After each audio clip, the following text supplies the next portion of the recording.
Your favorite gardening guys are back, my friends, here in the garden, Kevin and Jacques, to look at some farming hacks we found from around the internet. I don't like what I see. So that's a row cover. What the?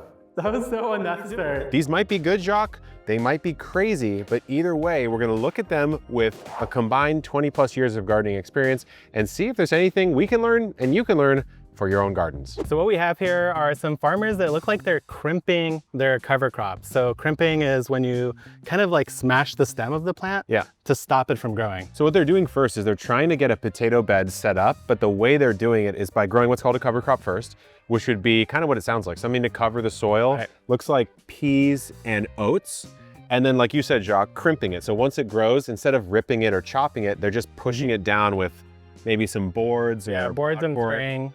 Yeah, something pretty simple. And then they're covering it after that. Why would they be doing that? Yeah, they're covering it with a black tarp to block the sun. That's, I think, called occultation. But the idea is that if you remove sunlight, cover it, it's gonna get humid, and it's gonna break down super fast. So like, I think in 3 weeks, you basically have it broken down. And then what they've now done— The real beauty. Yeah, they're taking their potatoes and putting them in. It's interesting because I never think of potatoes as a crop I would need to cover crop before planting, but I'm not growing them at a production farmer level. Yeah, what I think is interesting about this is that by doing this, they actually don't have to spread mulch. They grew the mulch right in place, knocked it down, and then just planted the potatoes underneath it. Yeah, and we're doing some potato experiments right now where we're saying, do you need to mulch or not? But I would say at a farming level, this is a very clever regenerative agriculture approach. So what we have here is, it looks like, it says it's time to harvest melon seeds. And it looks like this machine is actually not harvesting the ripe melon. It's probably an overripe melon at this point. Right. Because they're going for the seeds. I can't tell if it's a melon or a pumpkin exactly. Looks like this is in China, and this is probably at a production farm. See, like all the actual flesh is just being dropped right back. So you can almost say this is like a melon cover crop, because they're cover cropping with the organic material of the actual fruit, and they're just saving the seeds. So look at that. It's such a cool process. They beat the fruit basically to release all the seeds, jettison all the pulp, separate the seeds into water and wash them, and now you have millions of pumpkin seeds from a single field. Millions, which is probably going to like a production manufacturing facility to actually sell as like roasted, salted pumpkin seeds or melon seeds. Oh, right. Is what I would imagine. I was just thinking farm seed, but that totally makes sense as like a snack. It could be either one, but either way, it's an interesting example of specialized machinery to grow something for the seed, not for the fruit. Oh, this guy's going in fast. So it looks like they have Brussels sprouts. He has 2 knives. And basically, if you ever go into the grocery store around Thanksgiving, you'll see the Brussels sprouts on the stalk.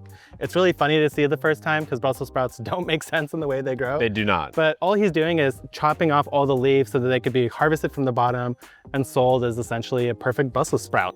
Yeah, it looks like it's already been chopped a couple times. Yeah, maybe the top's been removed. And he's just maybe finishing it off. And I'm assuming at this point, they'll come through and do a chop off. You're so right, because when you buy Brussels sprouts at the grocery store, they come in like a little bushel usually. But really, at a farmer's market, you'll see them. It's like a big club, like a big bulbous club, and you can smack someone with it or something. But it's weird to see them grown in such proximity. And so manual. I didn't realize it was a manual job. But what I love is the precision of every strike is exactly the way it needs to be. Something about that flow state put me there. Respect to the worker, because I know that's going to get old after a whole day. Yeah.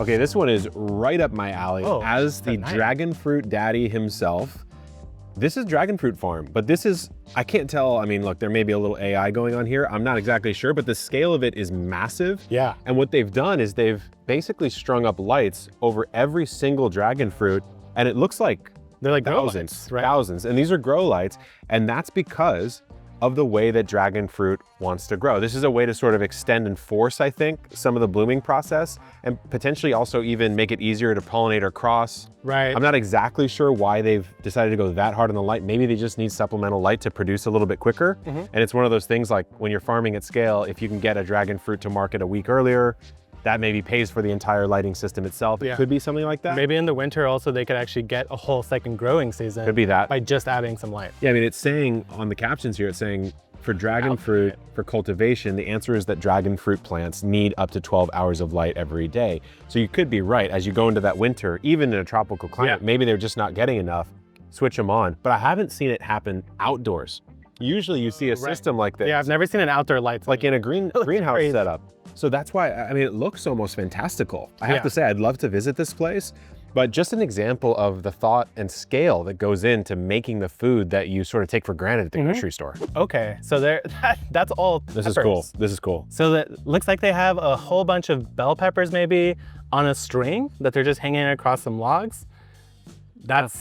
So this is OG pepper drying. OG. This is like low tech. You don't need anything special, just some strings and some sticks. And by going, it looks like they might even be going through the fruit, which is interesting. Yeah. It's probably really hot and dry. Normally you go through the cap, that top part, which we did a couple years back, made our own paprika.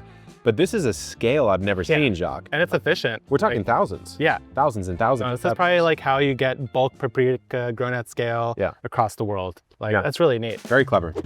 So here we have, looks like some winter cabbages, maybe Napas. Yeah. Perhaps kimchi style cabbage. They're so big. This is in China and it looks like a relatively rural area, and they are burying them upside down in a pit that they've dug, kind of a rectangular pit. Wow, look how many there are. It's like a huge trench, like a grave. It's basically a cabbage grave, but it sounds like they might be resurrecting sometime soon, because we're going to see what they happen here. But this has got to be just a low-cost storage technique, is my guess. Anything in the earth kind of regulates temperature, right? Almost always. But here's what I'm curious about. Rain, like how are they going to cover this? Are they they can't be burying it because that would be very dirty. So they got to cover it maybe some sort of like leafy material. Oh, they're doing a log technique. Oh, okay. Yeah, leaves. Log and leaves. Log and leaves. So you basically create a bit of a shelter for these. So this will buffer the temps, I would say probably at least 15, 20 degrees, keeps it cooler. And effectively you've made a very low cost root cellar. Yeah, basically this is probably done in the winter when the sun isn't that strong and they just want to keep the sun off the cabbages and it's already cold at night. Yeah. So it's basically a refrigerator at that point. I would even imagine, like, who knows what these farmers are going to eventually do with the cabbage. If it's going fresh to market, now you can meter out, like every week you maybe are selling a certain amount and you can keep it. If you're making like a kimchi or prepared, it's the same thing. Yeah. So it's just a huge fridge, and I love seeing these techniques. And part of me always wants to like go buy some land and do something like this, but you know, maybe one day in the future. Yeah. All right, so we got a whole bunch of pipes and he's shoving some roots in, planted roots. Yep. Oh, okay. So it's like a huge root column with the little plant. Oh, wow, that's cool.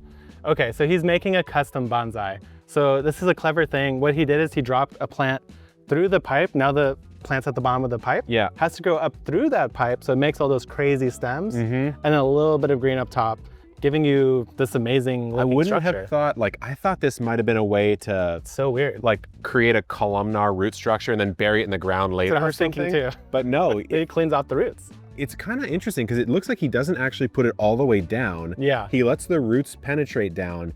But it's interesting that it must be on a species basis that the roots develop in this sort of structure. Because it looks like it's the stem. Yeah, it looks like it's a stem. Maybe it was, but...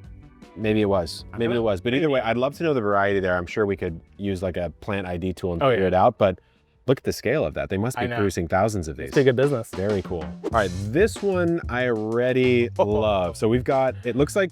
I like that. A rail? Like some sort of rail, like you might use for a chain link fence post. And he's sitting on some sort of wheeled seat. Yeah, it's like a two-wheeled seat. It looks like two pulleys on a tiny skateboard, basically. Kind of, yeah. And he's just coming down. So in a market farming world, you'd have like a 30-inch row, right? And there's a lot of tools that have been developed for a 30-inch row. There's the quick cut greens harvester. There's all those BCS. Even a broad fork is just 30 inches. A broad fork, the BCS tractor type systems. This is a very primitive and clever way to do it, which is just to put a rail down. You could probably just move that rotor. Oh yeah, no. And he's just going through and it looks like he's doing some harvesting. Yeah, maybe. If you're harvesting or just pruning, tying up, it's pretty handy. Anything, yeah. I think this is what's interesting about farming versus gardening. For us as gardeners, we like the manual labor. We like to, for the most part, we like the effort of getting in there and doing it like so-called inefficiently. But when you're farming for a living, that inefficiency is literally money that's being left on the table, and you got to do it, especially when you think about your back. Yeah, I was gonna say, not even just money, but if you did that all day, your back's gonna get wrecked. You're done. Yeah, you're absolutely done. Very clever. Ergonomics are very important. So we got a video from Nettles and Petals, great creator over in the UK, check him out for sure. But what he's doing here is that he's been super into the no dig or low dig system. Yeah. And so what he's doing is converting an area that used to be probably dug before. Maybe just And- grass even. Yeah, Yeah. and making it into a fresh new garden. So this kind of system works really well, I think, especially in these rainy areas where you could roll out some cardboard, cover it in compost, and the rain really helps ease it in. I've tried this here in San Diego. It's a little bit trickier in a dry climate, Yeah. but it's a great way to set up a super rich, fertile bed without having to do that much manual labor once you've set it up. It's a lot of work up front, but it works. And I had done a collab a while back with Charles Dowding, who's sort of one of the godfathers I would consider of no-dig gardening. And we did a bit of a challenge where I created a no-dig bed, Right. and he created a no-dig bed. And his worked a little better. I think the technique does work better in maybe mid-zone climates, Yeah. like the 6s, 7s, 8s, because you get a little bit more latent moisture that's happening. A little bit more rainfall helps to break down, helps to kind of build that soil. It did work here though. Yeah, It's no, it does just- work. The adjustments I would make is perhaps heaping the bed a bit more, a little bit more moisture retention. But it is a very cheap way to make a garden bed. And when we say garden bed, we mean in-ground garden Right, bed. especially if you have grass or something that you don't want to deal with the weeds, just covering it is a great way to just get in there. Yeah, 100%. Okay, this one, Jacques, of course we have a loofah. It looks like we're putting little concrete cups on. Yeah. Okay, do you notice what just happened? Oh, That's okay, I actually get so it. clever. Yeah. So these are curved loofah. We've grown dozens of these. And they kind of just do that. They always do that. So this person's basically putting on a weight and straightening them out, because these are probably gonna go to production, cutting sponges and stuff, and they just want an easier time and a more consistent product. Yeah, and I've seen this kind of method used for trees when they train branches. They get a little concrete cup, You'll do that. weigh the branch down to force it somewhere, but I've never seen it in a loofah. I've never seen it on And he's just stabbing it straight through the fruit? Yeah, It looks and, like? and he must be doing it right before they get to dried Yeah. stage. So this looks like almost mature. That's cool. Like you couldn't eat this one, but you Yeah. also couldn't dry it yet. Right. So that's a very clever technique. Might have to try it. Okay, one of my favorites here, we've got some tomatoes. Mhm. And looks like, oh, Look at that. okay. So they're going That's this and that. Yeah, so they put the plants upright and then they flop them onto the ground. And what that's probably doing, it looks like they're flopping it into a mound of soil. So that's going to now root into that soil. Oh. Yeah, okay, perfect. And then you get a little bit more root mass. You get the roots to kind of spread away from each other, I guess. Sure. It seems But it's very densely they're very planted, densely don't you planted think? is the other thing I was gonna say. So are they basically growing Probably single liter. tomato as a hedgerow? Do you think they're pruning much after that? I think or they're not? pruning a lot. Do you think so? I think if they're that close and they're probably in a greenhouse, what they're doing is they're probably forcing them up after that. Yeah. And then removing every single side shoot. Yeah, You don't get super dense cherry production. It's got to be that. Because look how close they are. I know. I can't Like 8 quite. inches? if not even less. And Yeah. looking like they are cherries, so maybe you can get away with that. Yeah. I guess one way to think about that is kind of like the citrus hedge here at my house, where I'm not thinking of my trees as 15 individual trees. Right. I'm thinking of it as a block of varied plantings that are all sort of one organism in a way. Right. Which I've never seen this. Maybe we should run it Yeah, as I an mean, they have experiment. double irrigation lines too, so they're definitely accounting Pumping water for in there. extra water needs. Very fascinating. Yeah, never seen that before. Okay, so here we have, these look like pepper seedlings to me. Oh. And this is a massive scale farm. Whoa. So this to me is Oh, those are the pepper seedlings. yeah. So this to me is a starting farm, right? Yeah. Or at least the starting area of a farm, Right. because we're talking probably 10,000 pepper seedlings here, at Easy. least. But this is a very clever way to start them. So what I've noticed with pepper seeds I and see what's happening. some of these other sort of solanaceous crops, peppers, tomatoes, eggplants, you can start them in very small Yes. volumes of soil. We actually just released what we're calling our Epic 16 cell tray, which of course has 16 tiny little cells. I started all my tomatoes and peppers in it this year, Jacques, and they are looking pretty much like this. Yeah. You just have to transplant them pretty quick, but this is clever. Of course, these are disposable plastic. Yes. But at the farm scale, people do different things. Very clever way to transport a ton of them at once. What was interesting too is that when you go in the smaller cell, things germinate faster, Yeah. so they can also dry out faster. But what he's showing there is he put it on the soil and lets them root into the soil in that early stage. Yeah. And then rips them out to ship them, and then you plant them and they'll be fine. So you think So- the roots did go through the ground, and think then that's how they're he's watering them. root pruning them. So he just waters the ground. Yeah. Yeah, doesn't worry about it at all. Exactly. Honestly, even if it was a rainy area, you don't even have to do anything. Nope. Yeah, very clever. Yeah. What is this? They just strap the bucket on. Bucket on the butt. The bucket on the butt, classic move. Everyone knows the bucket on We the all butt. do that. And then, oh, okay. So it's like a planter. interesting. So they're chunking out a cylinder of soil. Okay, but what's the bucket What on was the the butt? bucket for? It must be a seat.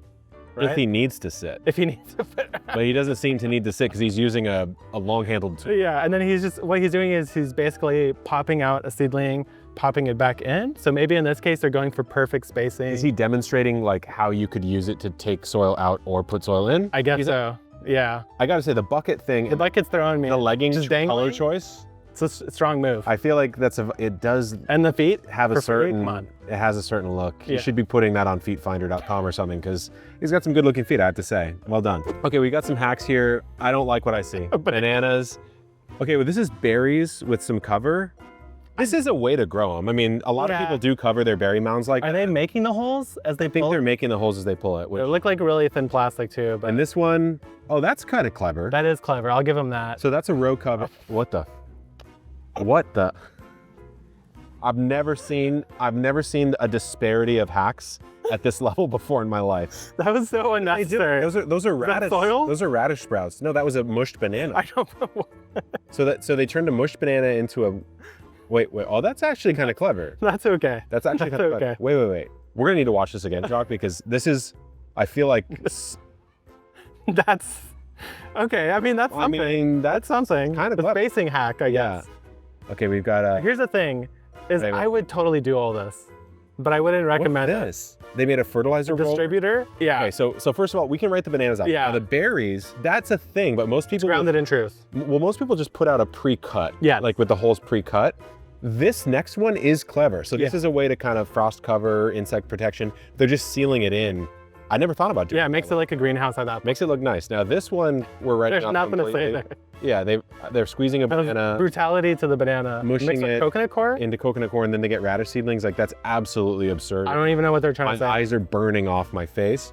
But the next one actually kind of makes sense. I think this is clever. They're using a pitchfork and then creating custom space, Right, custom spacing. Custom spacing. Well, custom to whatever your fork is. whatever they're doing. Although it's not that hard to just draw this out This next one is kind of interesting because they attached a fork to the trowel. to a fork. And then what that does is that every time you dig, you create the mark for the next one. Yeah, So now you also have a spacing hack. it's kind of interesting. It's like, do you really need it? You don't, but it is clever in its own way. Yeah. This I can't see a great use for. Yeah. Most of those farming hacks gave us personally something interesting to learn. Hopefully you took something from it as well. That last one, a little crazy, a little bit A mixed. little much. Let us know what you think. Send some videos for us to react to. If you want to see some of our other crazy reaction gardening videos, check this out right here. Good luck in the garden and keep on growing.